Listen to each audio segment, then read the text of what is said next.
Hi, I'm Adam Searle. Here at LocusHarmony, I want to help you find your happiness. That's why in this video, I'm answering the question, does traveling make you happy?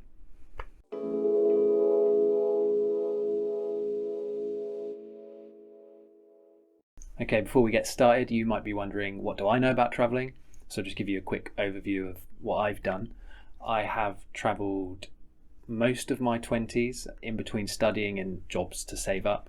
I've spent a good few years, if you add it all together, traveling different parts of the world, mostly Southeast Asia, Australia, India, that area of the world.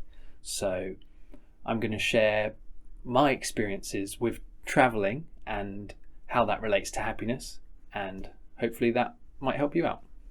So first off, I do want to say, if you're like I was at a certain point, if you feel that you need to travel,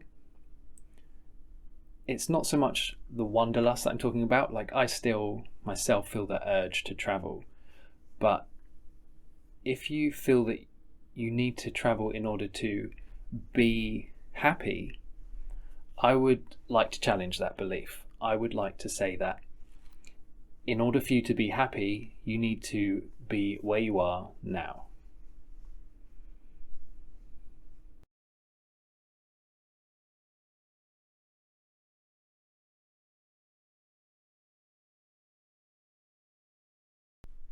I've spent long periods of time traveling, months, years on one occasion, and the thing that I would say is that actually, if you're looking for happiness in traveling, it is going to show up short, because that's something that I don't know if I knew I was doing it, but while I was definitely looking for something, and while I was traveling, I had this kind of feeling that something was missing, and the way that I resolved that myself was connecting with the present moment.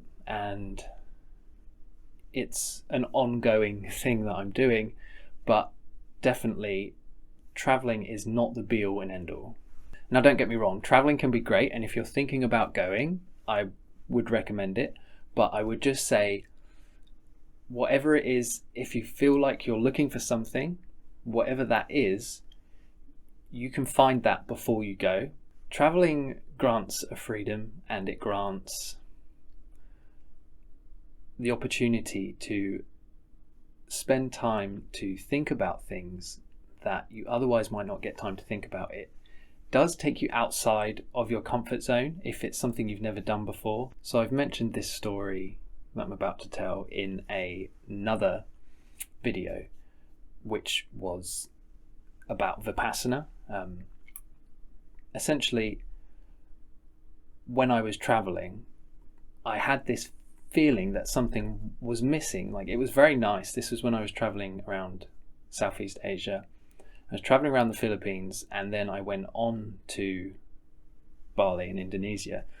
And I remember one particular day I was on a boat going from one island to another island in the Philippines, and it was stunning. The weather was 10 out of 10. We were riding the boat, dolphins were riding in the wake of the boat, and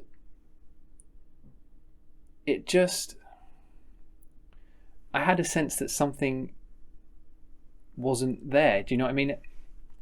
It was amazing, but at the same time there was a part of me that was like, what am I missing? And it wasn't until I went away on this meditation retreat that I connected with what that was. Now, that's not to say that you need to do a meditation retreat in order to connect with that. They help, and if you want to do one, great. Check out my other video if you want to know more about that. I explain it in detail. But the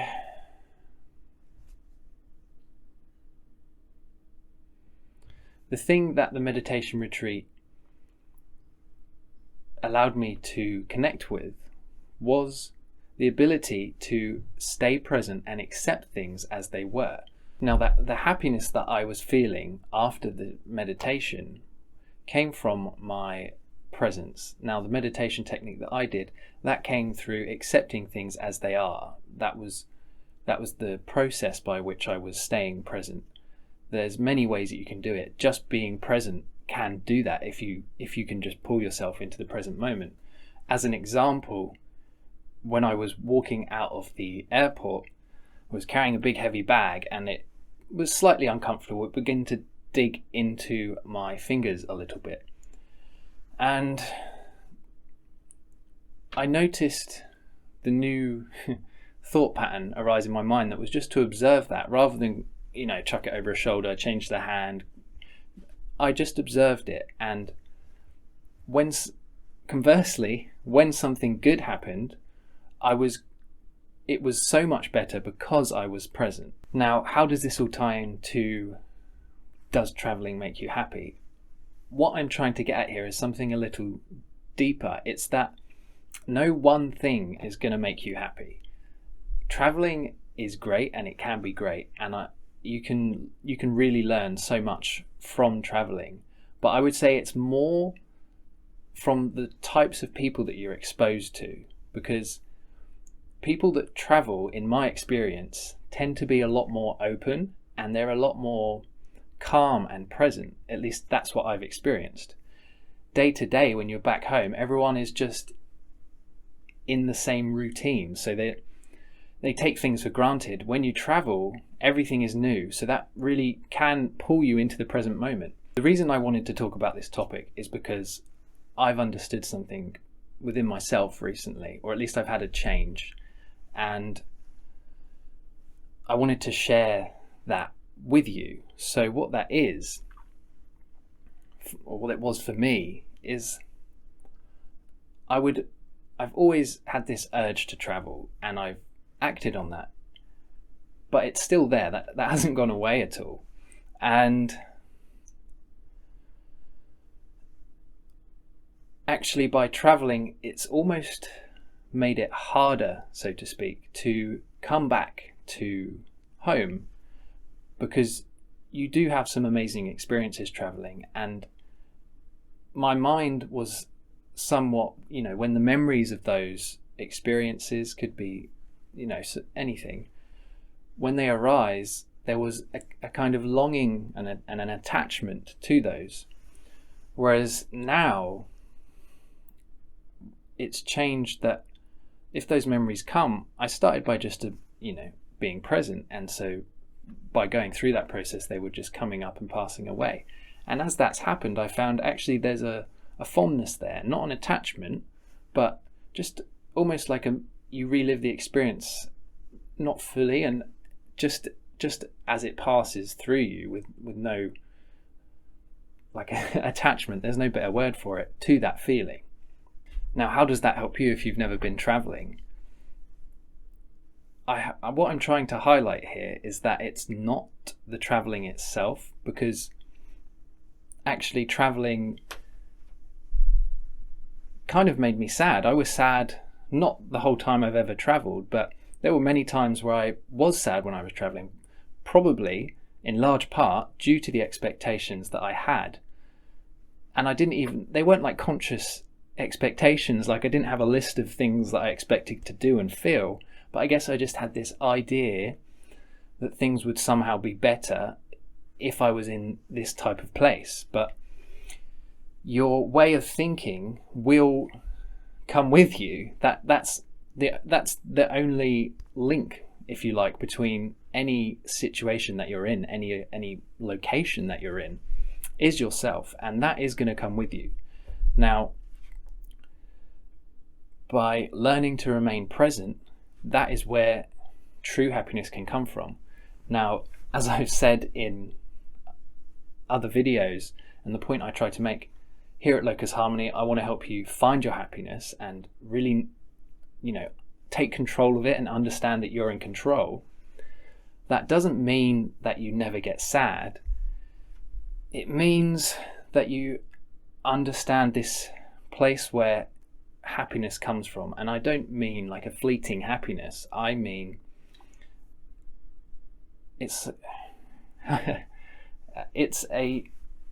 I'm feeling it. That's why I laugh then, in the hopes that it will share that with you. It's a calm, it's a presence, it's something beyond the situation that you're in, and that is always there. And if you're in connection with that when something bad is happening, you understand that that's just a part of life and that it will pass, and there's no aversion or like hatred towards that situation or person or whatever it is. But when something good happens, you're really open to that and you really feel it deeply. Okay, so just to get back on the topic of traveling a little bit, I will say, aside from happiness, traveling has helped me to be confident. It's hard to say if I would have gained that confidence if I never went, because I think it comes with age to some degree. But I do feel that you do grow and you do learn as a person, and I'm sure it's a bit cliche, but that's because there's a truth in it. You do, and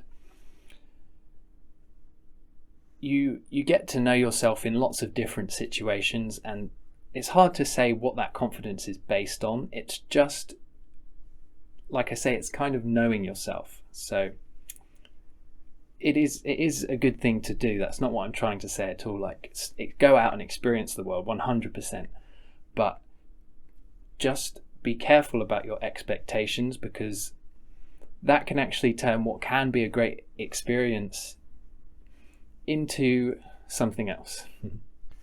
Okay, so I hope you enjoyed the video. I hope that I've shared something with you, at least food for thought, if nothing else. The things that I talk about here really have helped me to be happier. It doesn't mean that I have everything figured out, but I have spent this time traveling that I spent traveling investigating myself. That's kind of the process. That's partly what this channel is about. I want to share things that I've learned, people that are younger than me, people that never had the opportunities, maybe they've always been tied to a job, whatever it is. If I can help share these experiences that I've been lucky enough to have the time to go away and kind of work on, that's really what I want to do here. I want to help people find their happiness.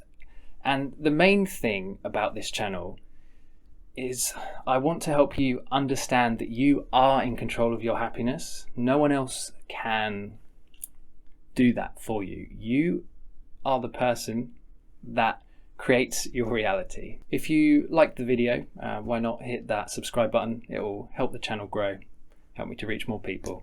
And yeah, thanks for watching. See you next time.